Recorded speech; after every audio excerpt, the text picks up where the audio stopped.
Everyone, I am Osima Biswal. Today I will discuss about explanation of the theory of unbalanced growth. Okay, in last class I have already discussed about the meaning of unbalanced growth. In this class I will discuss about the explanation of the theory of unbalanced growth. According to Professor Hirasman, underdeveloped countries are not capable of developing different sectors simultaneously due to the scarcity of resources and many other factors. He suggests that investment should be made in leading sectors of the economy deliberately as per pre-designed strategy, such as investment would generate more investment opportunities and will provide the necessary path for economic development. Okay, the best strategy of development is the creation of imbalances in the economy, since it is observed that the efforts to correct the existing disequilibrium constitute a major step for the progress of economy, as is evidenced by the historical examples found in the currently developed countries of the world. Economic growth is achieved through a series of disequilibrium through ups and downs of business cycle. Smooth and steady progress without the disturbance of disequilibrium is extremely impossible. Thus, balance is equivalent to stagnation and imbalance to push the for economic progress. Adjustment are made from time to time to bring demand and supply into equilibrium, but no equilibrium is permanent. Thus, disequilibrium characterizes the process of development.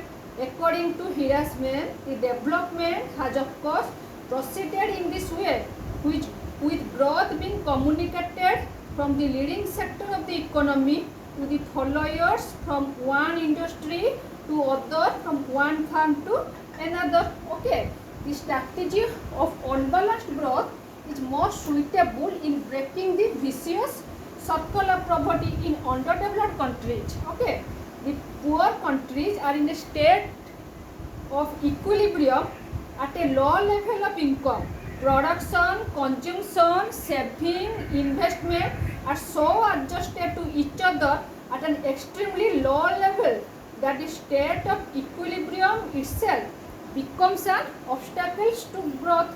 The only strategy of economic development in such a country is to break this low level of equilibrium by deliberately planned unbalanced growth. Professor Hirasman is of the opinion that shortages and bottlenecks created by unbalanced growth offers considerable incentives for inventions and innovations. Imbalances give incentive for intense economic activity and push economic progress.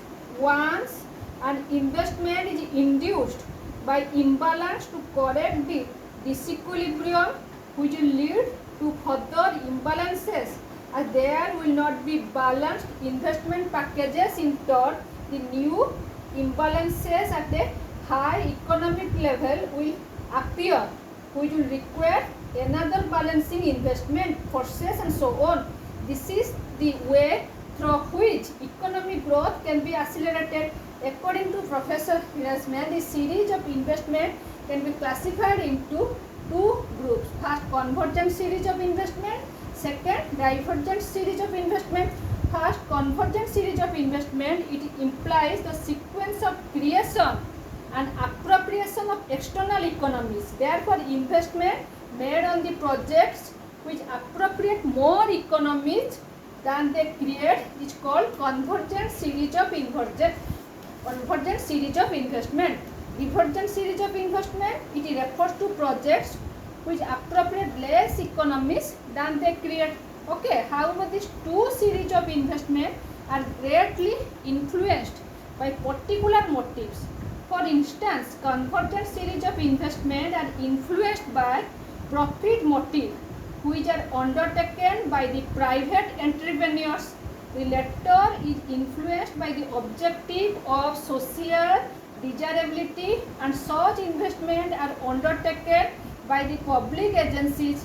In other words, the convergent series of investment are made directly productive activities, and a divergent series of investment have greater social desirability in social overhead SDP.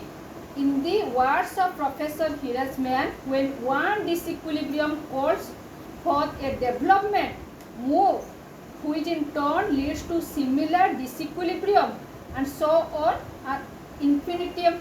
In this situation, private desirability and social desirability are likely to coincide, not because of the absence of external economies, but because input and output of external economies are same for each successive nature.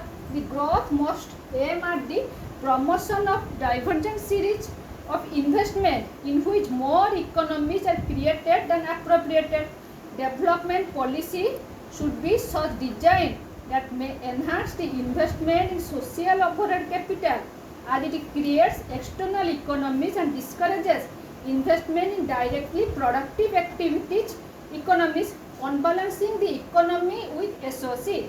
According to Hirasman, SOC implies those basic services without which primary, secondary and tertiary productive activities cannot function.